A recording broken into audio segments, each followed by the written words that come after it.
ये एक छात्र है, वह यहाँ कालवा गुरुकुल में मिला हमने, जिसने यहीं पे शिक्षा प्राप्त करी है। यहाँ से शिक्षा प्राप्त करके ये कितने कामयाब हुए हैं, इनसे मिलवाते हैं आप लोगों को। नमस्कार। नमस्कार जी। अपना परिचय दो भाई साहब, लोग जानना चाहोगे। मैं नरेश शर्मा, संस्कृत प्रवक्ता, government senior secondary school Bhawar. अच्छा, आप गवर्नमेंट स्कूल में टीचर हैं, सरकारी नौकरी हैं। सरकारी नौकरी है भाई, कालवा गुरुकुल में तो पढ़े ओढ़िए शामी है भाई। हाँ जी, धन्यवाद आपका प्रशंसा के लिए। और मैं आपको बताना चाहता हूँ कि मैं यहीं गुरुकुल कालवा में ही पढ़ा, लेकिन मैंने उस समय DU से डिस्टेंस ले रखा था और पढ़ता मैं यहाँ था। मैं ये बताना चाहता हूँ कि जो पढ़ाई यूनिवर्सिटी में MA PhD में होती है, वो पढ़ाई यहाँ पर बिल्कुल शुरुआत में दी जाती है। अच्छा, जो हमारी जो एजुकेशन रेगुलर है, जो पढ़ाई हमको MA के बाद पढ़ाई जाती है, वो यहाँ छठी के बाद ही पढ़ा दी जाती है। Very good. यहाँ से शुरुआत होती है, यहाँ ऋषि ग्रंथों की शुरुआत है और यहाँ से पढ़ करके बुद्धि प्रखर हो जाती है, बुद्धि तार्किक होती है। वही मेरे साथ हुआ। मैं यहाँ पढ़ा, उसमें आचार्य बलदेव जी थे। आचार्य बलदेव जी के सानिध्य में रहे हम रोहतक में। यहाँ आचार्य राजेंद्र जी के पास आकर के हम पढ़े। B.Ed मैंने आचार्य जी के सानिध्य में ही की थी, वहाँ उनके पास रहते थे हम। और अब मैं PGT के पद पर हूँ। मैं भावी पीढ़ी के लिए संदेश देने का इच्छुक हूँ कि संस्कृत में रोजगार के अवसर बहुत हैं। Very good.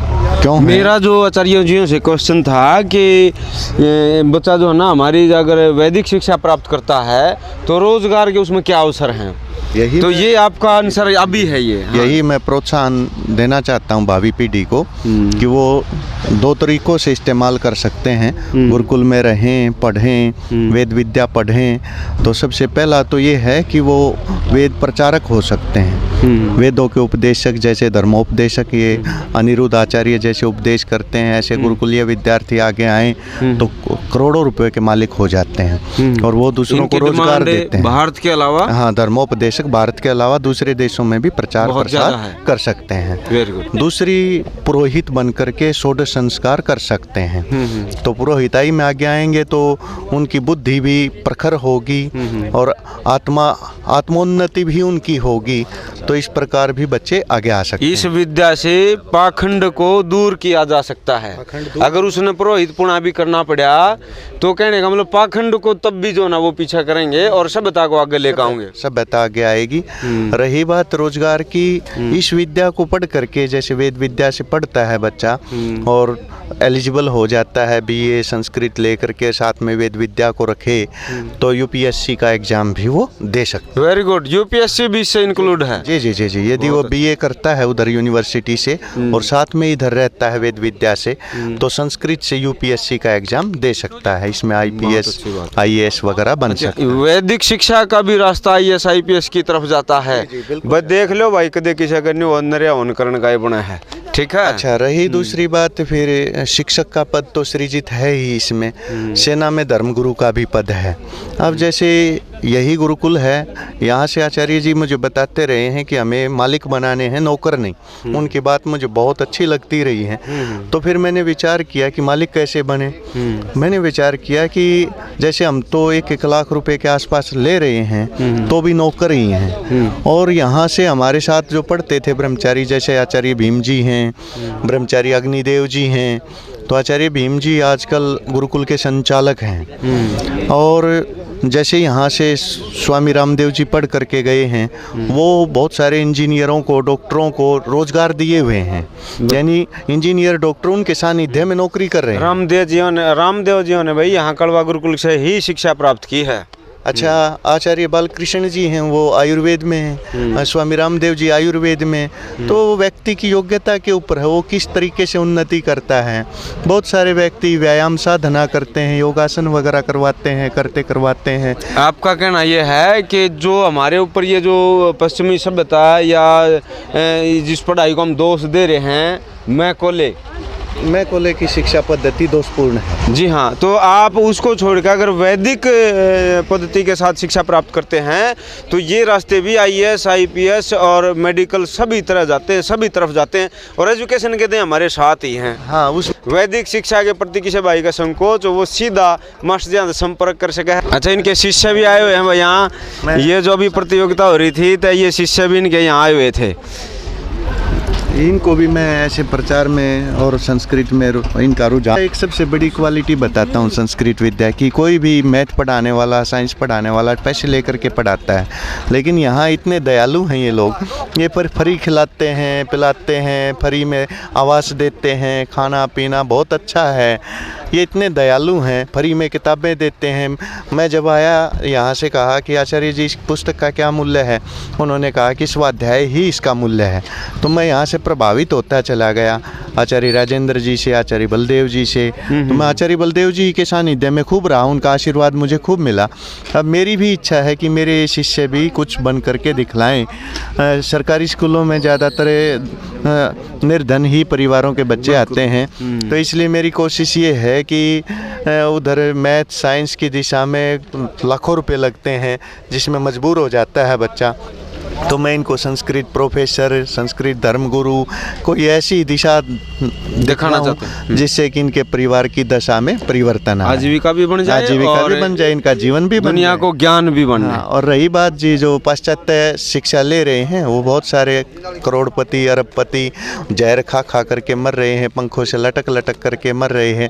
कारण कहीं ना कहीं मन पर मानसिकता उनकी विकृत होती है, इसलिए वैदिक शिक्षा जरूरी है, वैदिक शिक्षा जरूरी है। हाँ, जिससे आपका फोन नंबर बताओ सर, कोई आपसे अगर मान लिया संपर्क करना चाहो है। मेरा नाम नरेश शर्मा, PGT संस्कृत, और फ़ोन नंबर है जी 90-504 50-190, 90-504 50-190। गांव Bhawar, government senior secondary school Bhawar में प्रवक्ता संस्कृत।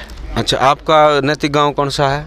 मैं भावड़ का ही मूल निवासी हूँ, उसी स्कूल में पढ़ा हूँ और उसी स्कूल में परमात्मा की दया से 7 साल हो गए। Very good. ये देखो भाई, वैदिक शिक्षा कह रहा कित टीचर ही ड्यूटी पड़ी है, ये गांव के गांव में है। अध्यापक मुनीराम जी हैं, मेरे साथी रहते हैं, ये भी समाज में काफ़ी योगदान करते हैं। पूर्व अध्यापक हैं ये, मुख्य अध्यापक। अच्छा, हाँ, तो मैं इनका भी सक्रिय योगदान लेता रहता हूँ। Very good. हाँ भाई, आप लोग बताओ, क्या आप वैदिक शिक्षा लेना चाहते हैं? हाँ, लेना चाहते हैं हम। आपको इसमें लाभ मिलता है या दिख रहा है, सास हो रहा है हमें लाभ है वैदिक शिक्षा में?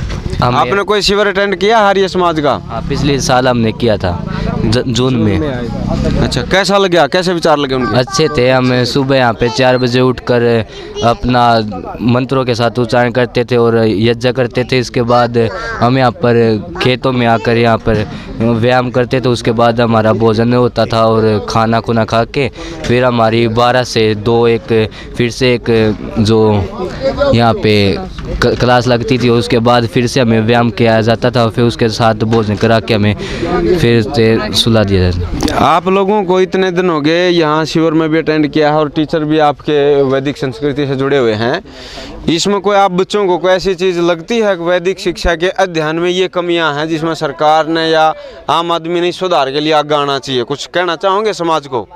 कुछ कमियां लगती हैं भाई, हम ये जाते हैं करने तो ये चीज़ें नहीं मिलती? हाँ जी, अब आप बताइए, क्या कमियां महसूस करते हैं वैदिक शिक्षा के प्रति? हम महसूस करते हैं वैदिक शिक्षा के प्रति सरकार का रुझान नहीं है, बिल्कुल नहीं के बराबर है, क्योंकि इससे पूर्व की सरकारें हैं मैकाले शिक्षा पद्धति का ही अनुसरण करती रही और इतनी घटिया मानसिकता, इतना घटिया सिलेबस बना रखा है। हमारे पूर्वज बंदर थे, बंदरों को तो पूर्वज बना दिया इंसान के।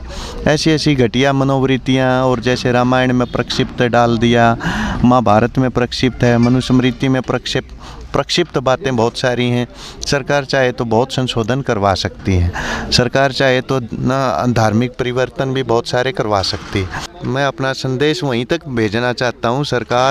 मोदी सरकार से हमें उम्मीद इतनी थी कि मोदी सरकार संस्कृत की दिशा में बहुत आगे कदम बढ़ाए।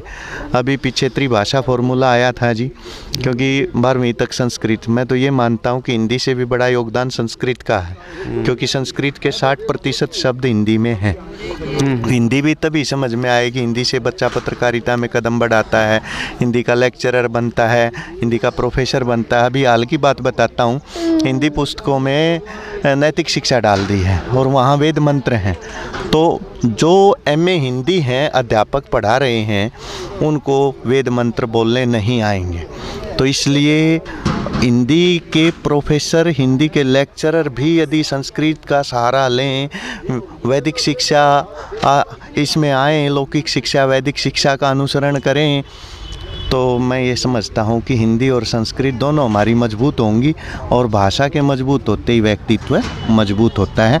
मेरा सरकार से भी अनुरोध है कि मेरी इन बातों पर गौर करें और संस्कृत हिंदी को विशेष मान्यता दे करके इस भारत को सुधारने की कोशिश की जाए। और आम जनता से आप क्या चाहेंगे? आम जनता कैसे फॉलो कर सकती है इसको? कितने रास्ते हैं उसके बारे में कुछ कहेंगे? आम जनता से मेरा अनुरोध है कि अपने बच्चों को प्रोत्साहित करें, उनके अंदर आत्मीयता को जगाएं, उनको आत्मबोध कराएं। अपनी संस्कृति जिस भाषा में टिकी है वो संस्कृत भाषा है।